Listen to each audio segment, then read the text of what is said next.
6월 달까지 전반기를 보내고 후반기를 시작하였습니다. 금년의 전반기에는 특별히 6월 한 달은 더 힘들었던 달이었습니다.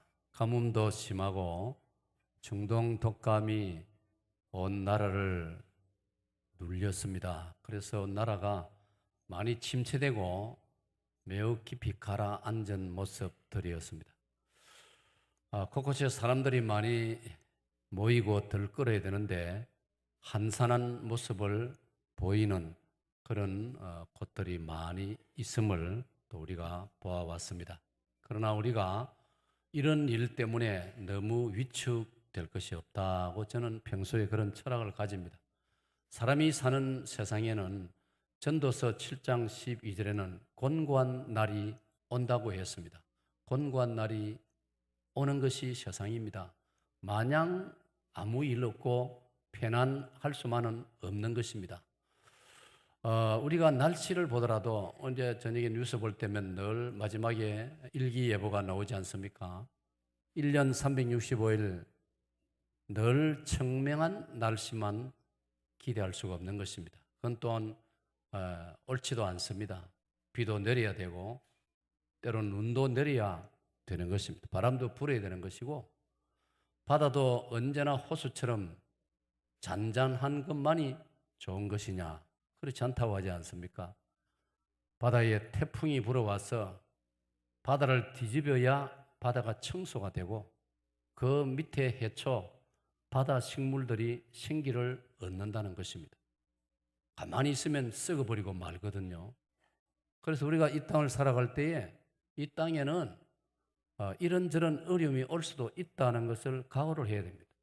몇 년 전에 사스가 우리나라에 들어와가지고 우리나라뿐 아니라 중국을 비롯해서 그때도 얼마나 국민들이 많이 불안해했고 어려웠습니까? 그것이 물러가고 나서는 이제는 그런 일이 없을 것이라고 기대했지만은 이번에 또 이런 중동 독감이 왔습니다. 글쎄요, 앞으로는 아프리카 독감이 올지도 모르지요. 사람 사는 세상에 항상 어려움은 오는 것입니다. 의사들은 이미 예고를 합디다.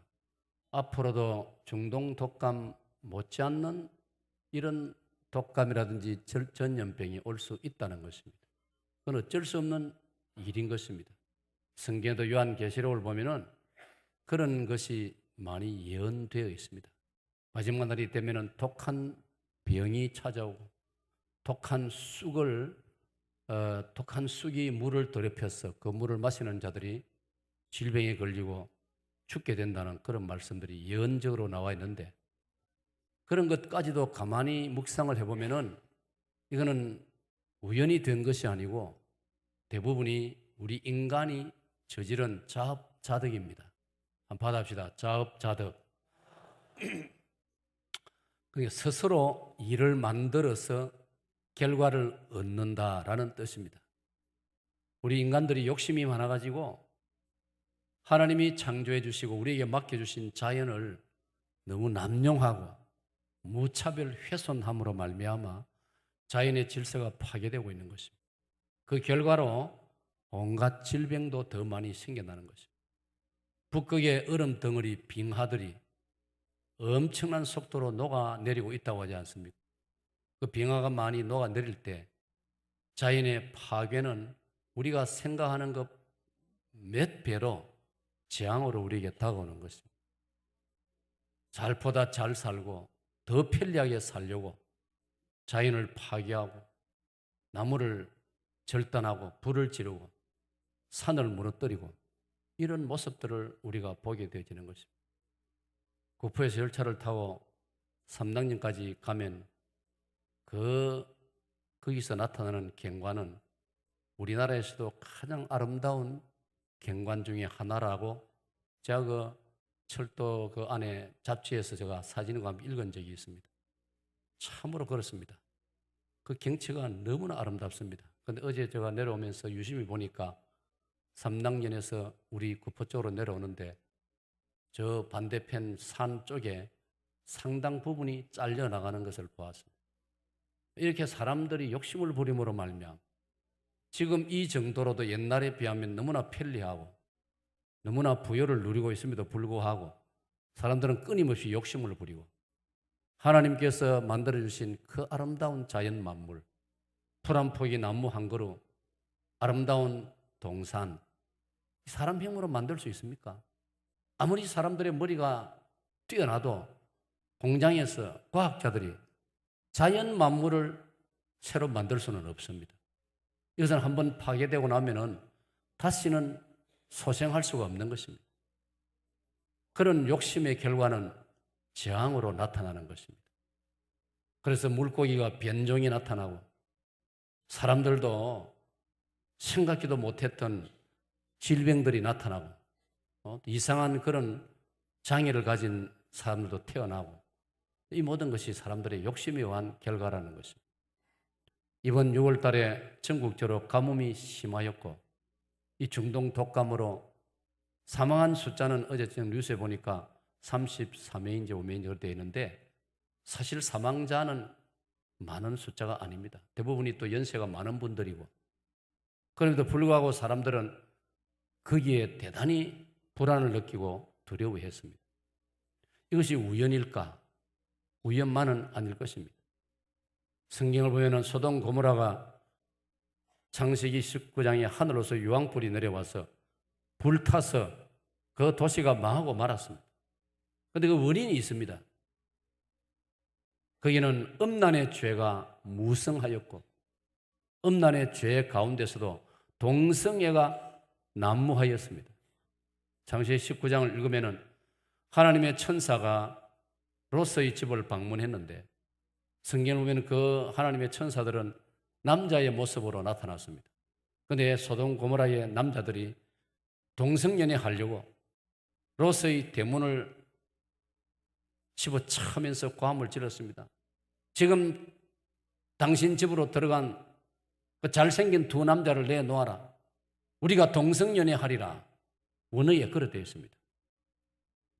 나중에 롯이 나와가지고 야단을 쳤습니다. 너무나 귀중한 손님들이 왔는데 여러분들이 이렇게 무리하게 하면 안 된다고.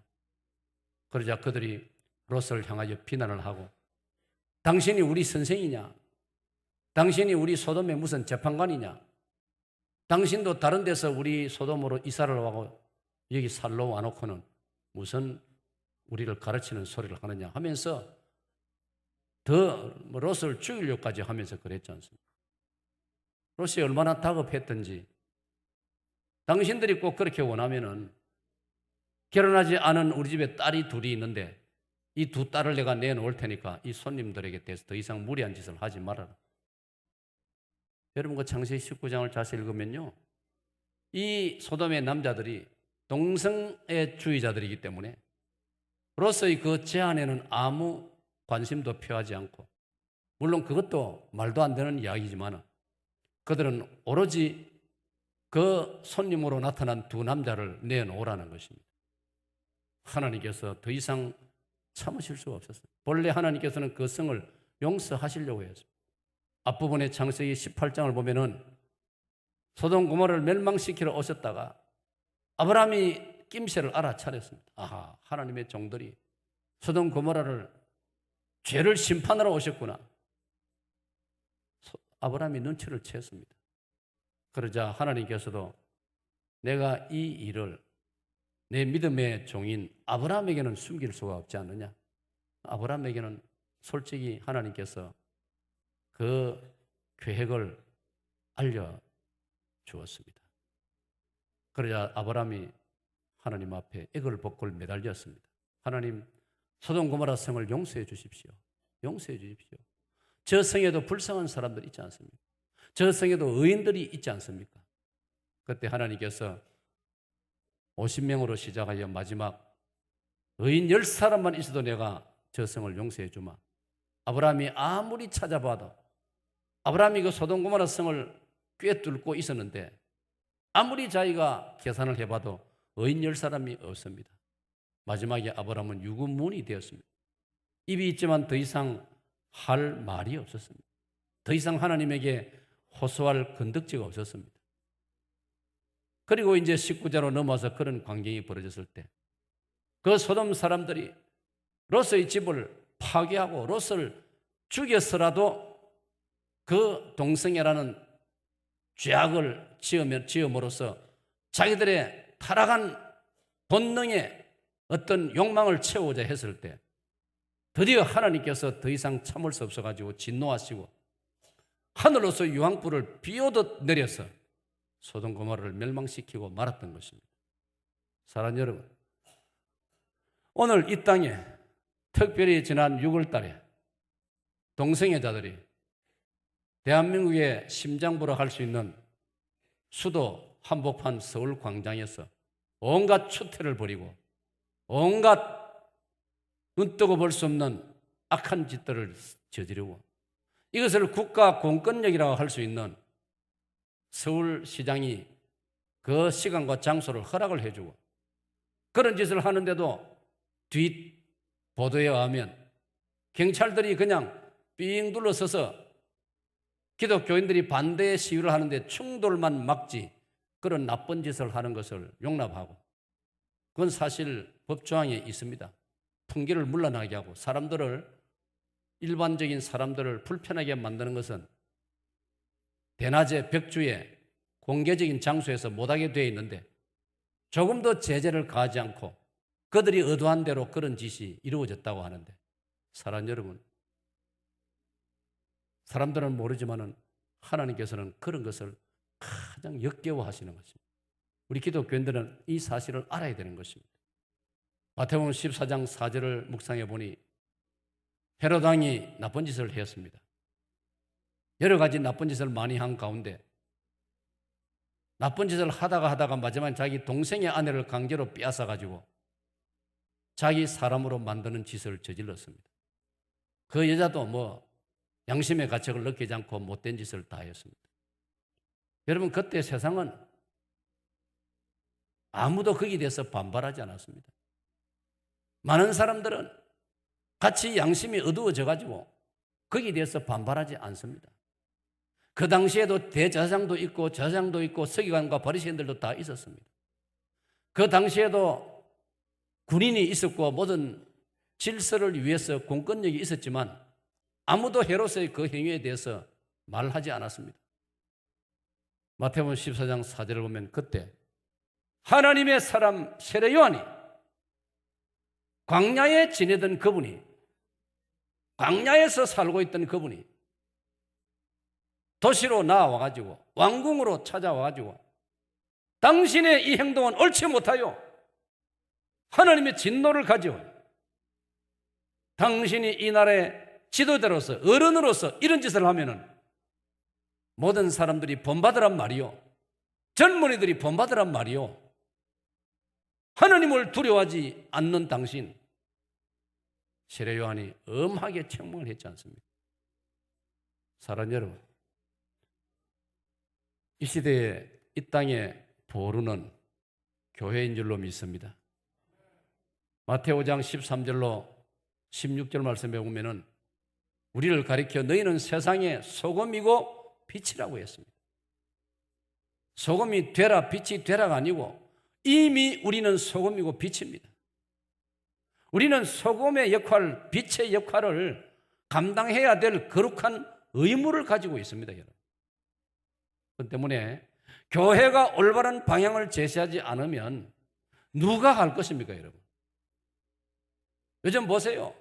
동성애라든지 이런 말로 할 수 없는 이런 문제에 대해서 다른 종교들은 입대지 않습니다. 정통 보수신앙을 가진 교회들 아니면 이런 문제에 관심이 없습니다. 입대기 싫어합니다. 옳은 소리 하기 싫어합니다. 욕 먹기를 싫어합니다. 공격받는 것을 싫어합니다. 그러나 오늘 교회는 이런 일에 하나님 말씀에 기준하여 올바르게 서 있어야 할 줄로 믿습니다. 그러기 위해서 우리가 더욱 조심해야 되고 우리가 매사에 저들보다도 월등히 앞서가야 하는 것은 말할 필요가 없습니다. 그래서 마태오 5장 16절에 우리가 소금이고 우리가 빛인데 그러므로 너희는 선한 행실을 가져, 사람들 앞에 선한 행실을 가져 사람들로 하여금 너희 착한 행실을 보고 하나님께 영광을 돌리게 하라. 할렐루야. 우리의 착한 행실을 보고 하나님께 영광을 돌리게 하라. 6월 한 달은 여러모로 나라가 다들 힘들었지만 하나님께서 긍휼을 베풀어 주셔서 우리가 힘든 날이 있으면 좋은 날이 올 줄로 믿습니다. 이게 전도서 7장 12절에 보면 하나님께서는 형통한 날과 곤고한 날을 주사 이 두 가지를 골고루 주사 사람으로 하여금 겸손하게 하신다라고 말씀했습니다. 그런데 우리 기독교 신자들은 살다가 여정에서 삶의 길에서 좀 어려움이 있다고 해서 너무 당황하지도 말고 너무 두려워하지도 말고 불안해하지도 말고 더군다나 낙심하지 말기를 축원합니다. 우리는 낙심하지 않습니다. 두려워하지 않습니다. 왜? 우리와 함께 하시는 분이 저들과 함께하는 분보다 크기 때문입니다. 할렐루야. 이미 말씀드렸습니다. 창세기 15장 1절에 하나님께서 아브라함에게 말씀하십니다. 아브라함아, 나는 너의 방패요 너의 적이 큰 상급이니라고 말씀했습니다. 받습니다. 하나님께서 나의 방패이십니다. 하나님이 내 앞에 서서 하나님께서 내 앞에 서서 나의 방패가 되어주실 때 누가 나를 공격할 수 있겠습니까? 누가 나를 뚫을 수 있겠습니까? 하나님의 방패는 아무도 뚫을 수 없는 줄로 믿습니다. 사람이 만드는 방패는 누군가는 뚫을 수 있습니다. 그러나 하나님이 방패가 되심으로 아무도 이 방패는 뚫을 수 없는 줄로 믿습니다. 그래서 시편 46편 1절에 하나님은 나의 피난처시요 힘이시니 환난 중에 만날 큰 도움이시라. 그러므로 땅이 변하든지 산이 흔들려 바다 가운데 빠지든지 바닷물이 흉룡하고 뛰놀든지 그것이 넘침으로 산이 요동할지라도 우리는 두려워 아니하리로다. 할렐루야. 하나님이 그 성중에 거하심에 성이 요동치 아니할 것이라. 새벽에 하나님이 도우시리로다. 할렐루야. 그러므로 저와 여러분은 새벽에 도와주겠다라고 약속하신 하나님 말씀을 붙들고 우리 새벽 계단에 힘쓰시기를 축원합니다. 저의 목회 철학입니다. 여러분 이미 알고 있습니다. 매일 새벽기도, 혹 매일 새벽기도가 좀 어려우면은 토요일 새벽은 자녀들과 나와서 새벽기도 하십시오. 예? 우리가 미국의 도움을 구하고 우방의 도움을 구하고 일본과 사이가 안 좋지만은 일본과도 어느 정도 그래도 협력을 해야 북한의 핵무기를 막을 수 있고 중국의 어떤 우리가 알지 못하는 어떤 또 문제도 우리가 그런 대로 이겨낼 수 있지 않느냐. 예를 들어서 그런 것 때문에 나라에서는 고민이 많지요. 대통령도 고민이 많습니다. 도무지 반성하지 않는 일본을 쳐다볼 때 손을 잡기는커녕 얼굴도 마주 대하고 싶지 않는 감정이죠. 그러나 또 한 측면으로 생각하면 우리가 아무 문제가 없고 걱정이 없는 상황이 아니고 이렇게 여러 가지 복잡한 국제관계 속에 우리가 쌓여있기 때문에 그래도 일본과도 어느 정도 우호관계를 유지해야 여러모로 우리에게 유익이 되지 않느냐 이런 또 사실도 있다 이 말이죠. 그럼에도 불구하고 저와 여러분은 우리가 새벽마다 주님 앞에 나와서 우리의 진정한 힘이 되시고 방패가 되시고 도움이 되시는 하나님께 기도해야 할 줄로 믿습니다. 시편 121편 1절에 내가 산을 향하여 눈을 들리라. 나의 도움이 어디서 올고 나의 도움이 천지를 지으신 여호와에게서로다. 할렐루야. 저는 그 성구를 참 좋아합니다. 가끔씩 암송을 하고 묵상을. 내가 산을 향하여 눈을 들리라. 나의 도움이 어디서 올고 나의 도움이 천지를 지으신 여호와에게서로다. 궁극적인 도움은 하나님으로부터인 줄로 믿습니다.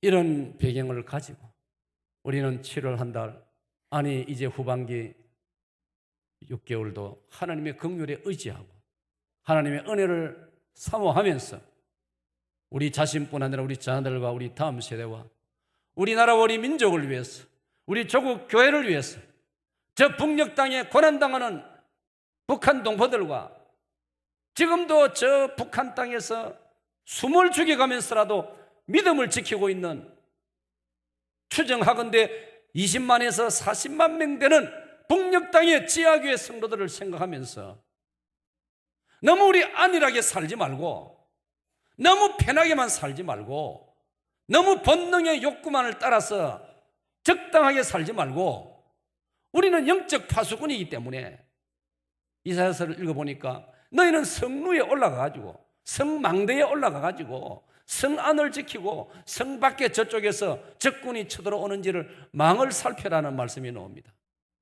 여러분, 그거는 무슨 이사야서가 군사 전략을 가르치는 책이 아닙니다. 우리에게 영적으로 주는 교훈입니다. 정신을 차리고 깨어서 나라와 민족을 위해서 기도하라는 것입니다. 이 은혜가 여러분들에게 있으시기를 축원합니다. 그래서 저는 오늘 맥초감사 주일날 이 시편 116편 12절에 내게 주신 모든 은혜를 내가 무엇으로 여호와께 보답할꼬. 할렐루야. 오늘 저와 여러분이 우리에게 주신 하나님의 은혜를 생각하면서 내가 어떻게 살아야 될 것이며, 내 7월 한 달을 어떻게 살 것이며, 이 후반기를 어떻게 살아야 할 것이며, 온갖 걱정스러운 문제가 끊임없이 밀려오는 오늘의 우리의 조국 현실에, 뭐 더 크게 보면 우리나라만 그렇겠습니까? 함께 살아가는 이 지구라는 이 지구호 자체가 수명이 다 돼갑니다, 여러분. 북극의 빙하가 지금 다 녹아들어요. 이 속도로 녹아들면 얼마 못 간다는 겁니다. 북극의 얼음덩이가 다 녹아버렸을 때 과연 이 지구에 어떤 현상이 벌어질 것인가? 상상할 수 없는 일들이 벌어질 수 있다고 하지 않습니까? 베드로후서 3장을 보면요, 이런 모든 일이 되어지거든 너희는 정신을 차리고 근신에 깨어 기도하라. 하나님 앞에 설 수 있도록 믿음을 지키라고 말씀하고 있습니다. 베드로 사도가 자기가 정신을 차리지 않고 자기가 겟세마네 동산에서 졸음이 온다고 해서 졸고 있었기 때문에 그 베드로는 조금 시간이 지나고 난 다음에 가야바 제사장 집에서 일하는 하녀가 자기에게 따져 물어들었을 때 당황해가지고 예수님을 모른다라고 3번이나 부인했지 않습니까?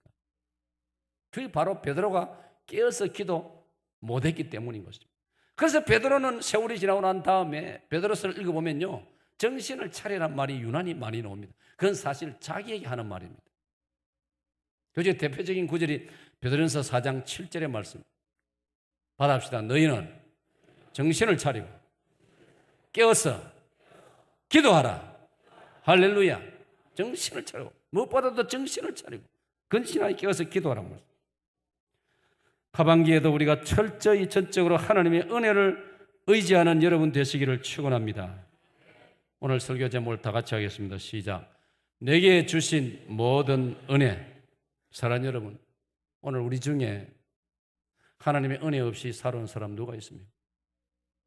우리 찬송가 가사에도 복음서에 보면은 은혜 없이는 아무것도 되지 않는다는, 은혜 아니면, 그 찬송이 얼마나 감동적이에요. 받아봅시다. 은혜 아니면 내가 일어설 수도 없고, 은혜 아니면 내가 어디로 갈 수도 없고, 은혜 아니면 내가 밤에 잠을 자고 아침에 일어날 수도 없는 것입니다. 밤새 안녕이란 말이 있어요. 아침을 맞이하지 못하고 그만 내 인생이 끝나버리는 사람들이 얼마나 많습니까? 아름다운 글을 읽었습니다. 아침이면 태양을 볼 수 있고 저녁이면 별을 볼 수 있는 나는 행복합니다. 잠이 들면 다음날 아침 깨어날 수 있는 나는 행복합니다. 기쁨과 슬픔과 사랑을 느낄 수 있고 남의 아픔을 같이 아파해 줄 수 있는 마음을 가진 나는 행복합니다. 여러분, 행복이 뭐 진수성찬에 있는 게 아닙니다. 저녁에 여러분 뷔페 가가지고 맛있는 음식 많이 잡수는 거 너무 그거 좋아하지 마세요. 살만 뿌덩뿌덩 찔 뿐입니다, 여러분. 사람은 욕심이 있어가지고 평소 같으면 밥 한 그릇 시원한 냉김치, 국물김치 하나만 있어도요 실컷 한 끼를 때울 수 있음에도 불구하고 뷔페에 가면요 이것도 먹으시고 저것도 먹으시고 저것도 먹으시고 한 바퀴 다 돌으면요 나중에는 배가 불룩해져가지고 그래가지고 또 그걸 쳐다보고 또 탄식을 하고 그것도 빼보려고 온갖 몸부림을 치지만요. 죄송하지만요. 한 번 부른 살은 잘 안 빠집니다. 한 번 붙은 죄도 잘 안 떨어져 나가고요. 그렇습니다. 이게 인간입니다, 여러분.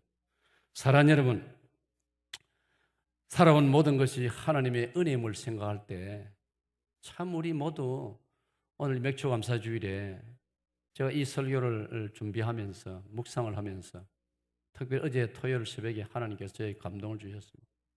모처럼 저에게 깊은 평강을 주셨습니다. 1부, 2부를 첫 토요일은 제가 맡아서 하고 있는데 4시 30분에 비전홀에 들어가서 컴컴한 데 앉아가지고 맨 앞줄에서 시간을 기다리면서 묵상을 하고 기도를 합니다. 성령님을 초대하면서 성령님이여 감사합니다. 오시옵소서. 환영합니다. 성령님이여 주께서 약속하신 대로 충만히 임재하여 주시옵소서. 기도하면서 제 마음속에 물밀듯 평강이 찾아왔습니다. 할렐루야. 그리고 하나님 주신 은혜, 오늘 설교 제목을 묵상하면서 하나님 주신 은혜가 생각이 나. 그 하나님 은혜를 생각하니 과분한 은혜였습니다. 저는 요즘 그런 표현을 많이 씁니다. 받합니다. 과분한 은혜. 만나는 분들이 여러모로 저에게 참 이런저런 덕담을 많이 해줍니다. 아이고 목사님, 이렇게 많은 스케줄을 어떻게 다 감당합니까? 어떤 분들은 그럽니다. 총회장으로 섬기면 지금쯤은 덜어놓을 때가 됐는데 아직도 끄떡없네요. 이렇게 말하기도 하고. 그럴 때마다 저는 답을 이래합니다. 하나님의 은혜지요. 저 일부러 안 빠집니다. 그 말을. 행여라도 하나님께 잘못 보일까 싶어가지고 하나님 은혜지요. 과분한 은혜지요. 이렇게 합니다. 그런데 이게 저만의 고백입니까? 여러분도 마찬가지입니다. 받아합니다. 과분하신 은혜. 세상이 살얼음 같지 않습니까? 살얼음판 같은 세상을 오늘 이 시간 여기까지 살아온 것 누구 하나 빠짐없이 하나님의 은혜였음을 고백하지 않을 수가 있겠습니까, 여러분? 그래서 이 은혜를 생각하니까 너무 감사해요. 주여. 6년 전에 제가 이렇게 참 연약하기 짝이 없는 인간이 돼가지고 쓰러지고 넘어졌을 때 더 이상 목회를 할 수가 없게 되고 정말 저는 목회를 그만두려고 했어요.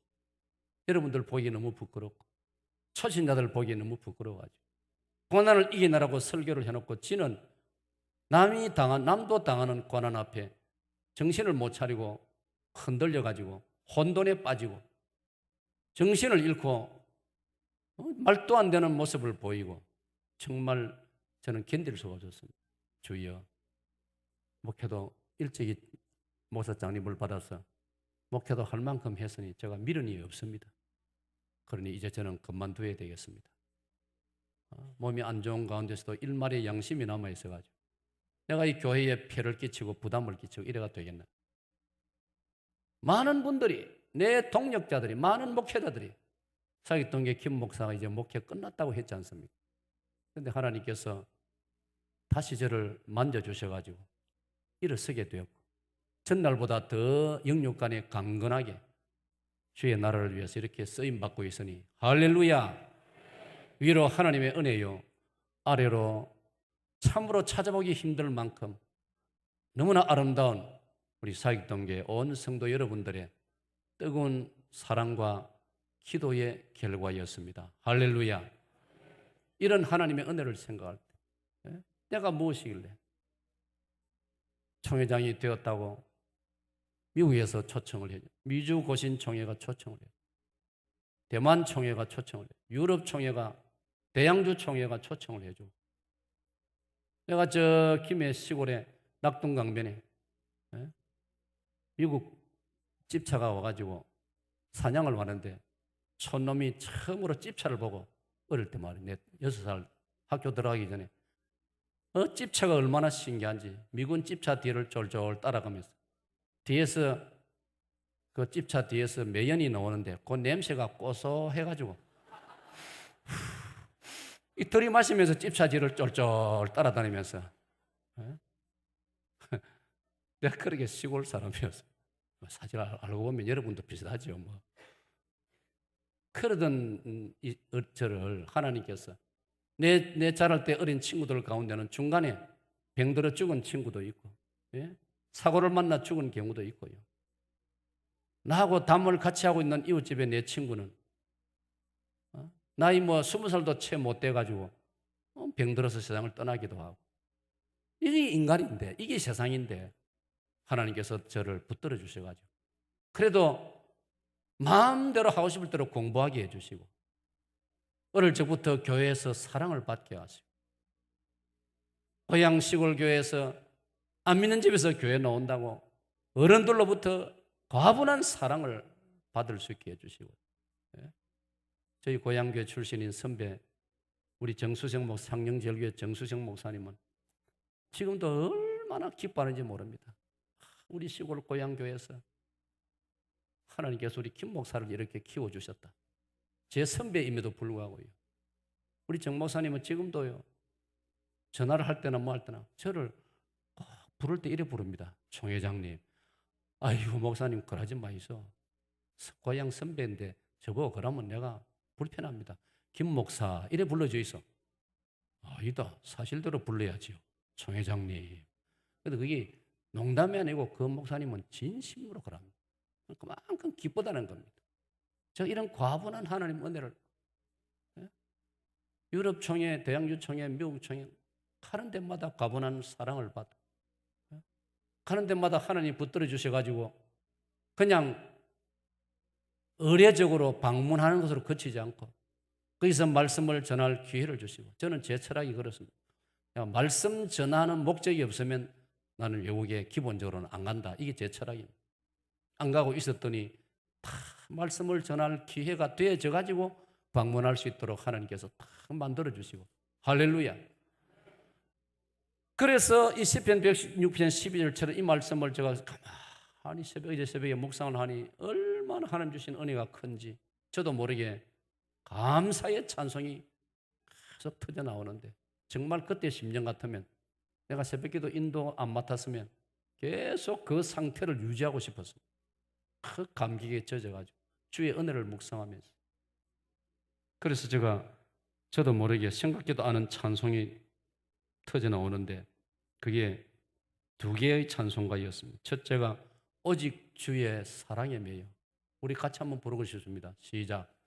오직 주의 사랑에 매여 내 영 기뻐 노래합니다. 이 소망의 언덕 기쁨의 땅에서 주께 사랑드립니다. 오직 주의 임재 안에 갇혀 내 영 기뻐 찬양합니다. 이 소명의 언덕 거룩한 땅에서 주께 경배드립니다. 주께서 주신 모든 은혜, 주신 모든 은혜 나는 말할 수 없네. 내 영혼 즐거이 주 따르렵니다. 주께 내 삶 드림. 후렴같이 주께서 주신 모든 은혜 나는 말할 수 없네.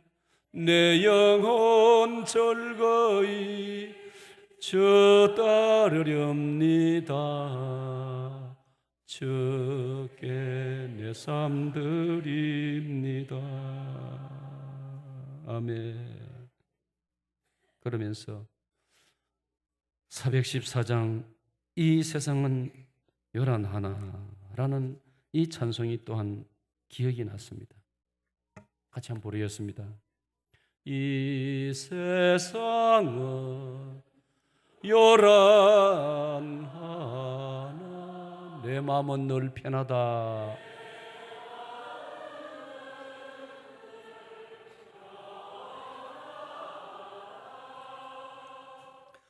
구주의 뜻 준행하리. 참 기쁨이 내 것일세. 이 세상은 늘 변하고 험악한 일 참 많으나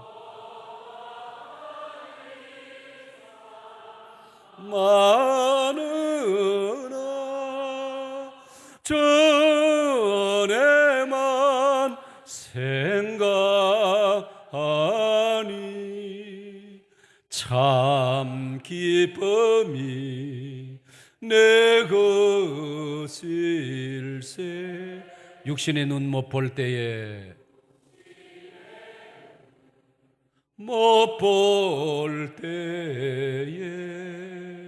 신령한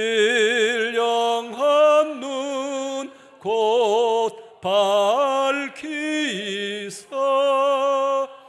저 천성문 보게 하네.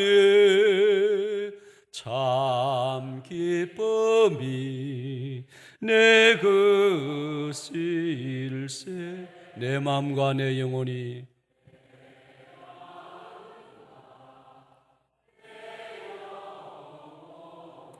모든 욕심 다 버리고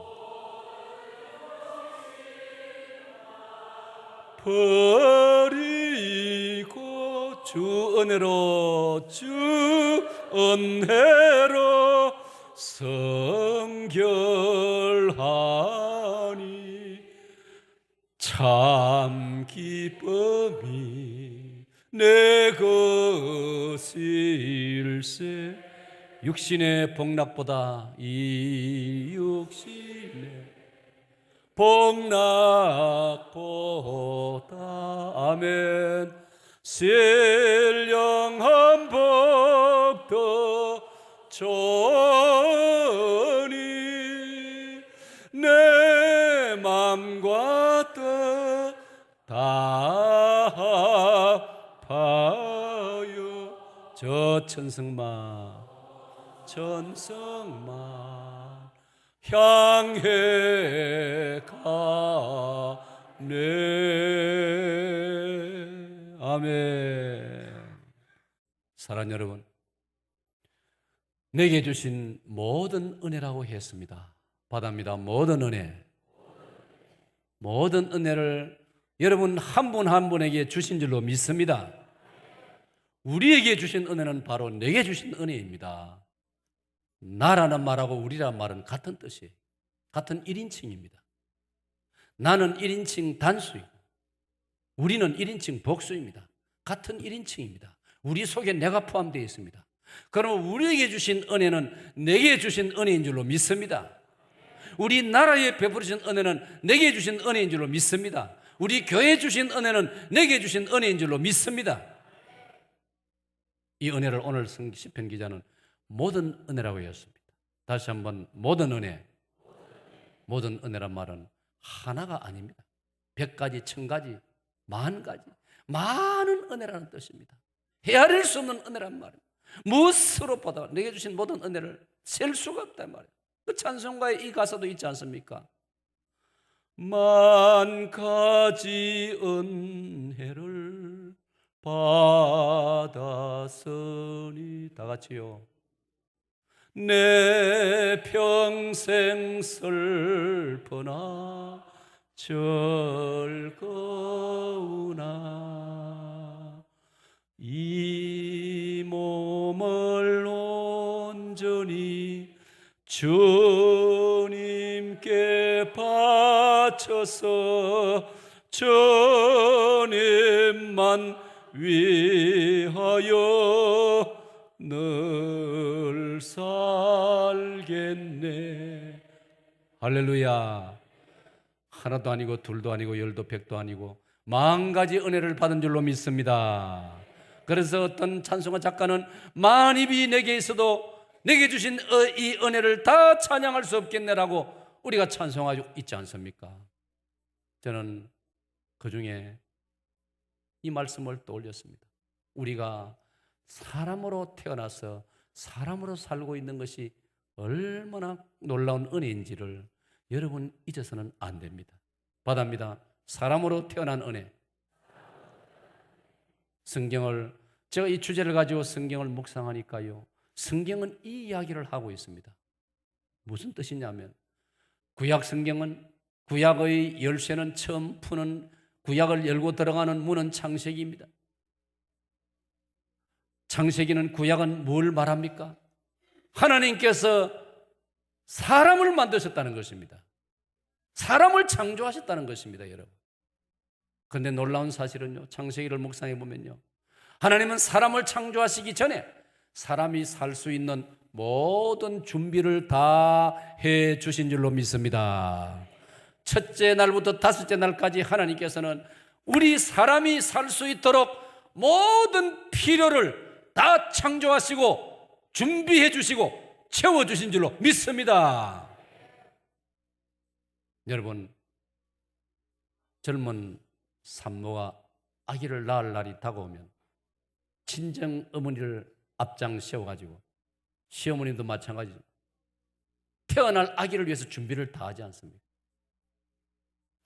자녀들을 결혼시키려고 할 때 결혼 날짜를 잡고 나면 그날부터 결혼식을 위한 최소한의 준비를 다 하지 않습니까? 이치가 그런 것입니다. 하나님께서 사람을 창조하시기 전에 우리 사람이 살 수 있도록 모든 준비를 다 해 주신 줄로 믿습니다. 사람이 살 수 있는 땅을 창조하시고 하늘과 땅을 창조하시고 땅에 필요한 것, 공중에 우리 사람에게 필요한 것, 바다 물속에 우리에게 필요한 것, 모든 것을 다 갖춰주신 하나님이시라고 성경은 말하고 있지 않습니까? 땅에서는 각종 나무와 각종 실과와 채소가 자라고 나무가 열려서 사람에게 필요한 과일이 열리고, 공중에는 사람에게 필요한 각종 새들을 만드시고, 바다 물속에도 하나님께서 바다 해로를 만들어가 길을 따라서 바다의 어족들이, 고기들이 자기들의 길을 따라서 다니면서 자라고, 그걸 사람이 다 나중에 필요하게 사용을 하고, 얼마나 놀라운 사실입니다. 그리고 마지막 날 하나님께서 하나님의 형상을 따라 사람을 만들어 주셨던 것입니다. 할렐루야.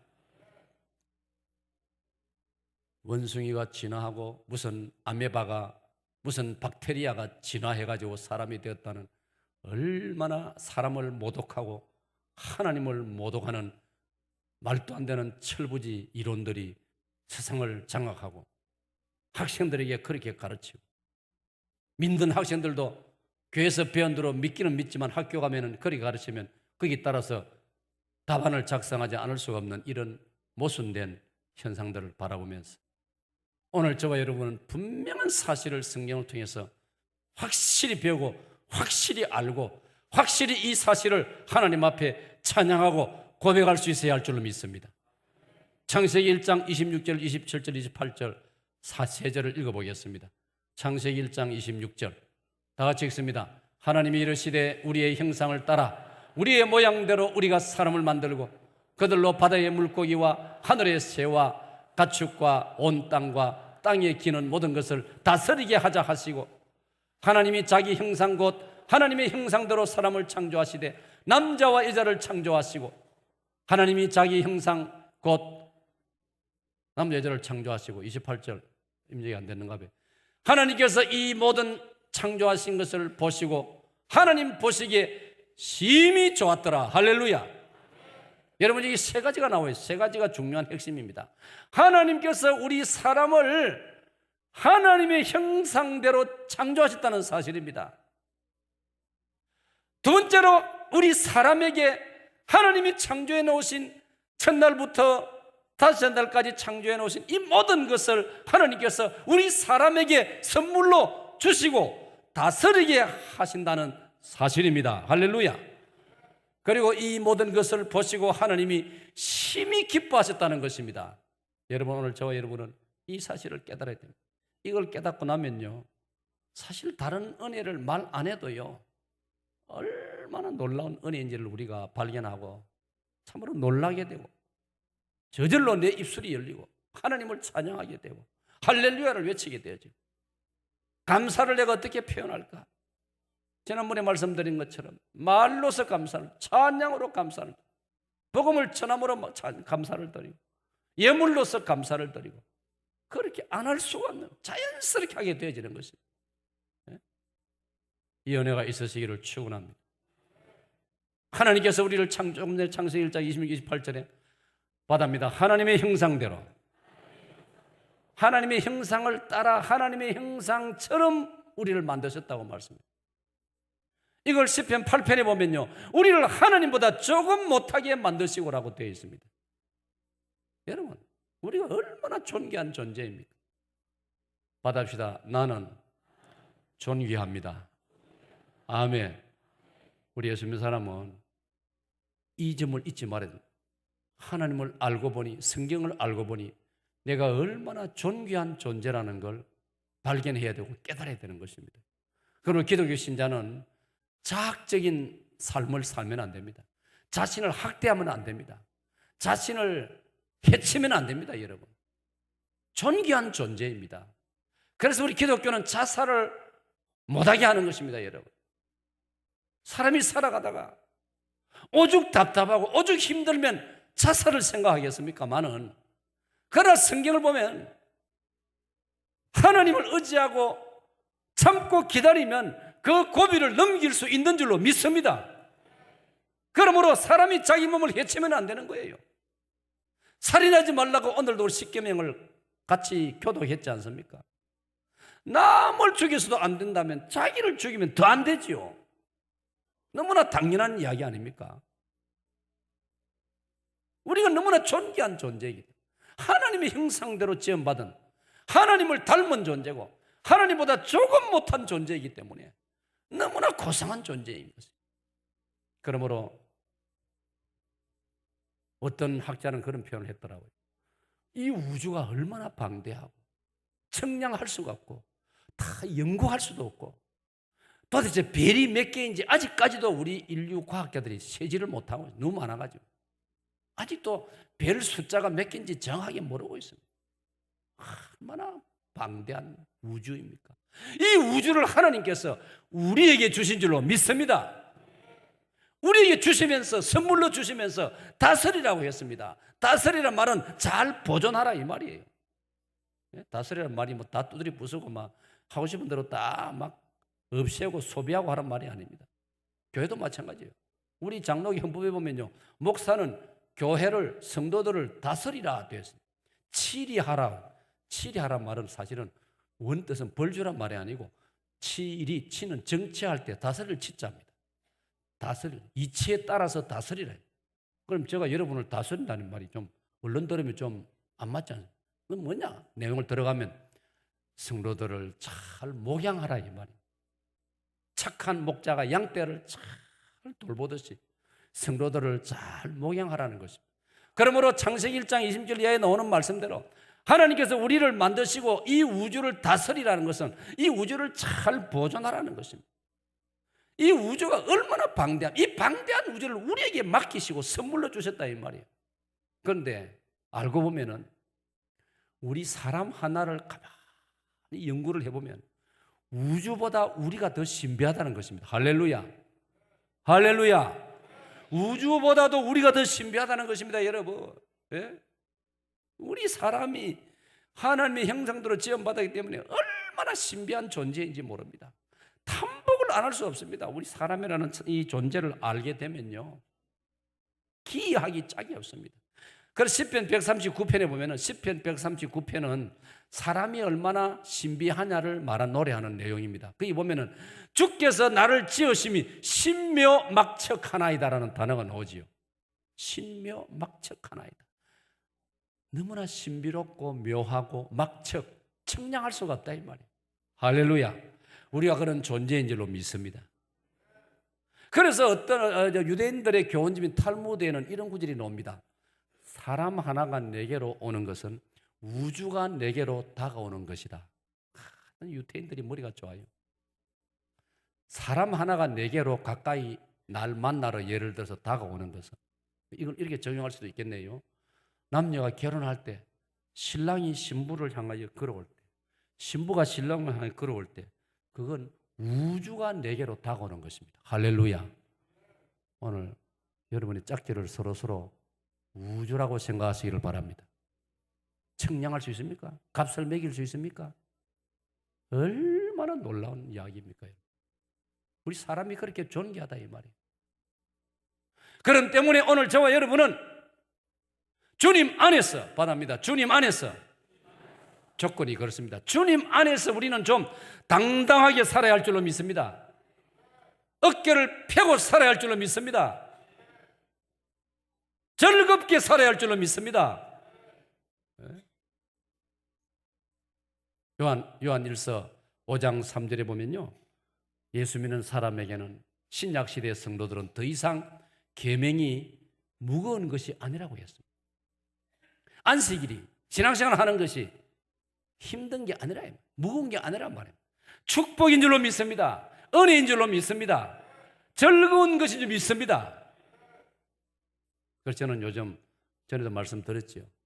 사람들이 저를 만나면 많이 덕담을 많이 합니다. 아이고 목사님 얼굴이 좋네요. 어제 건강하시네요. 이렇게 많은 스케줄을 감당하는데도 목사님 건강 힘 좋네요. 아래 월요일도 박 목사님 내가 몇 걸렸어요? 2걸렸어요. 할렐루야. 여러분들 이 묘미를 잘 몰라서 가만히 있는데 진짜 하나님 은혜가 큽니다. 힘이 넘쳐납니다. 어떤 분은 그래요.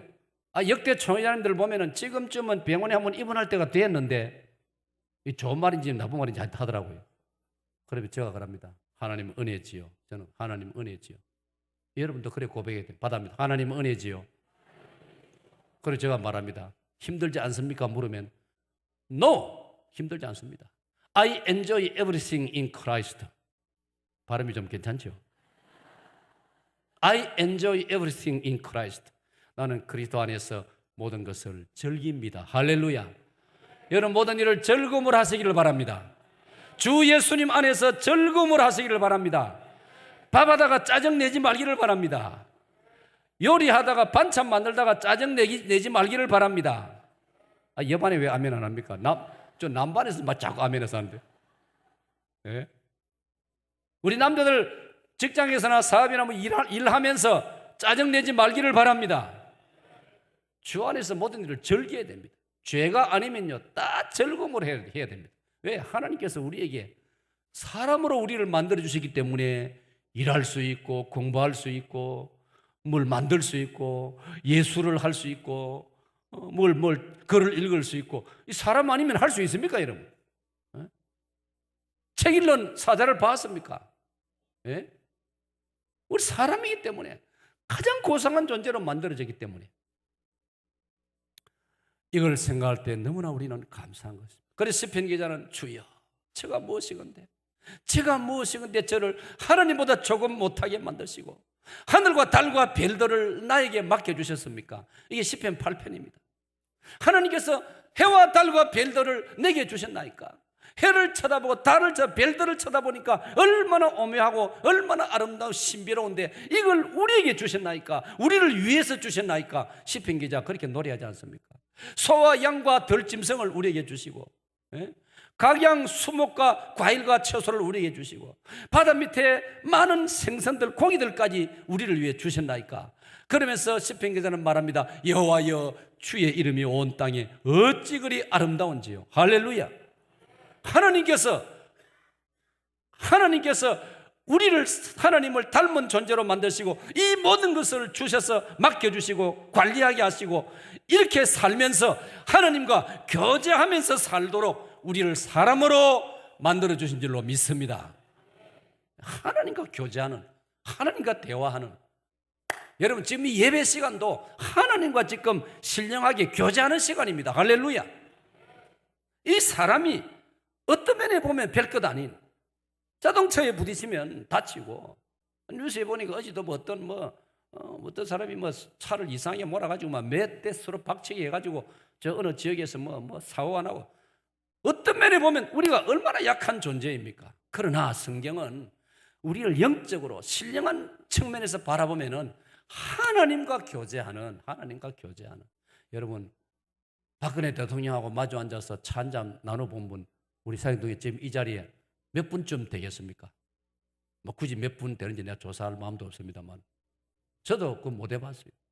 우리 집사님 한 분이 하도 담임 목사 애국자이기 때문에 대통령하고 한번 자리하도록 만들어 보겠다고 약속한 지가 언젠데 아직도 소식이 없습니다.